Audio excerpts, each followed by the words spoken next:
नमस्कार दोस्तों, मैं मनोज मुसाफिर साहू नेशनल आवाज यूट्यूब चैनल पर आप सभी का स्वागत करता हूं। मोदी 240 सीट पे जो ही आए, भारतीय जनता पार्टी लोकसभा के चुनाव में 240 सीट पे आई, पूर्ण बहुमत से कम सीटें आई, तो सिर्फ विपक्ष ही नहीं, उनके अंदर खाने भाजपा के बड़े नेता और खुद आरएसएस भी अब मोदी के खिलाफ जंग मैदान में उतर चुका है। राष्ट्रीय अध्यक्ष का चुनाव होना है, अभी तक नाम क्लियर नहीं हुआ है और यह तय माना जा रहा है कि जैसे पिछली 2 बार जेपी नड्डा का चुनाव हो या अमित शाह का चुनाव हो, मोदी जी ने अपने इशारे पे किया, इस बार ऐसा कुछ नहीं होने वाला है। इस बार भारतीय जनता पार्टी का पूरा कंट्रोल आरएसएस के अगर पास रहेगा तो संगठन में जो सरकार होगी वो मोदी जी के पास रहेगा। अगर संगठन मोदी जी के पास रहेगा तो जो सरकार होगी वो सरकार आरएसएस के पास होगी। दरअसल हुआ यूं कि नागपुर में आरएसएस की मोहन भागवत और उनकी टीम की मीटिंग हुई। उस मीटिंग में यह निर्णय लिया गया कि पिछले 2 बार की तरह अब मोदी और अमित शाह डिसाइड नहीं करेंगे कि भाजपा का राष्ट्रीय अध्यक्ष कौन होगा, जबकि अभी तक ऐसा हो रहा था जेपी नड्डा का कार्यकाल रहा हो या उससे पहले अमित शाह जी का कार्यकाल रहा हो, सब कुछ मोदी डिसाइड करते थे। लेकिन सीटें कम आने के बाद, ताकत घटने के बाद, सिर्फ बाहर ही नहीं, आरएसएस भी चाहता है कि मेरी कंट्रोल, मेरी पावर बढ़े। उसको डर है कि कहीं ऐसा ना हो कि मोदी जाते जाते जातिगत जनगणना करा दे, और जातिगत जनगणना अगर दबाव में करा दिए तो हम लोगों को बहुत दिक्कत आएगी, क्योंकि वैसे भी मोदी एससी एसटी का मामला हो, चाहे कृषि कानून का मामला हो, हर समय अपने कदम को पीछे खींच लिए, सरकार के नजरिए को पीछे खींच लिए। इस वजह से आरएसएस यहाँ पे डर रहा है और आरएसएस चाहता है कि इस बार का राष्ट्रीय अध्यक्ष हमारी सहमति से हो, और सहमति में वो ऐसे नाम को आगे आरएसएस कर दिया जिस पर मोदी और अमित शाह पूरी तरह से बेचैन हो गए। दरअसल आपको मालूम होगा, एक नाम सुने होंगे संजय जोशी जी का। संजय जोशी और नरेंद्र मोदी जी 1995 में गुजरात के चुनाव में साथ काम करते थे, जहां पे नरेंद्र मोदी संगठन मंत्री थे तो संजय जोशी नगर संगठन महामंत्री थे। संजय जोशी रहने वाले नागपुर के हैं, आरएसएस के गढ़ के हैं, अविवाहित हैं, मैकेनिकल इंजीनियर हैं और कुछ समय तक वो इंजीनियरिंग के छात्रों को पढ़ाए भी हैं। लेकिन जब आरएसएस में शामिल होने के बाद लगातार वो आगे बढ़ते रहे।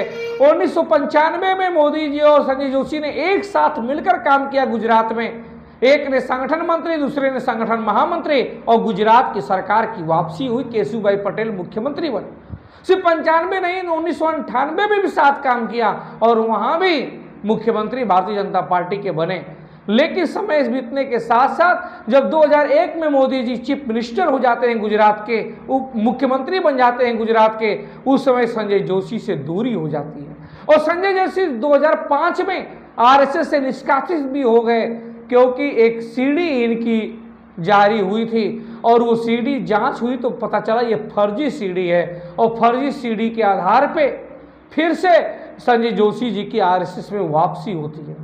लेकिन इस सीडी के पीछे माना गया, कोई सबूत तो नहीं कलेक्ट हुआ, लेकिन माना गया, अंदेशा शक जाहिर किया गया कि सीडी के जारी करने के पीछे भी नरेंद्र मोदी जी का हाथ है। खैर जो भी हो, दोनों के बीच में अदावतें, दूरियां बहुत ज्यादा पनप गई और यही कारण है कि जब नितिन गडकरी राष्ट्रीय अध्यक्ष बने थे भारतीय जनता पार्टी के, तो 2012 के उत्तर प्रदेश के चुनाव में जब अखिलेश यादव मुख्यमंत्री बने थे, उस समय उत्तर प्रदेश के प्रभारी संजय जोशी को बनाया था नितिन गडकरी ने। इतनी ज्यादा पावर दे रखे थे। लेकिन ज्यों ही जब पावर उनको दिया उत्तर प्रदेश में और प्रभारी बनाया 2012 में नितिन गडकरी जी ने, नागपुर ने, आरएसएस ने संजय जोशी को, आपको याद होगा चीफ मिनिस्टर गुजरात के नरेंद्र मोदी जी थे, लेकिन उत्तर प्रदेश में एक भी जनसभा को संबोधित नहीं किए, एक भी रैली को संबोधित करने नहीं आए। ये अदावत इस प्रकार से थी। और जब पावर में आए, राजनाथ सिंह के द्वारा राष्ट्रीय पटल पे आए नरेंद्र मोदी जी, तो अमित शाह जी को अपने साथ लेकर आए और सबसे पहला काम संजय जोशी को किनारे किए। संजय जोशी का पता नहीं चलता किसी राज्य में, किसी राज्य के संगठन में। लेकिन अब आरएसएस चाहता है कि अब सीटें कम होने के बाद वो चाहता है कि राष्ट्रीय अध्यक्ष मैं बनाऊं। क्योंकि नरेंद्र मोदी जी को मैसेज दिया जा चुका है संघ की तरफ से, या तो आप सरकार में रहेंगे या तो आप संगठन में रहेंगे। आप डिसाइड करिए कि सरकार आपके मन का होगा कि संगठन आपके मन का होगा। अगर प्रधानमंत्री पद चाहिए तो आप संगठन में हस्तक्षेप छोड़ दीजिए, अगर संगठन में हस्तक्षेप चाहिए तो प्रधानमंत्री पद छोड़ दीजिए। आप प्रधानमंत्री पद और राष्ट्रीय अध्यक्ष में दोनों में से एक चुनाव कीजिए। ये साफ साफ संदेश है आरएसएस का, मोहन भागवत जी का।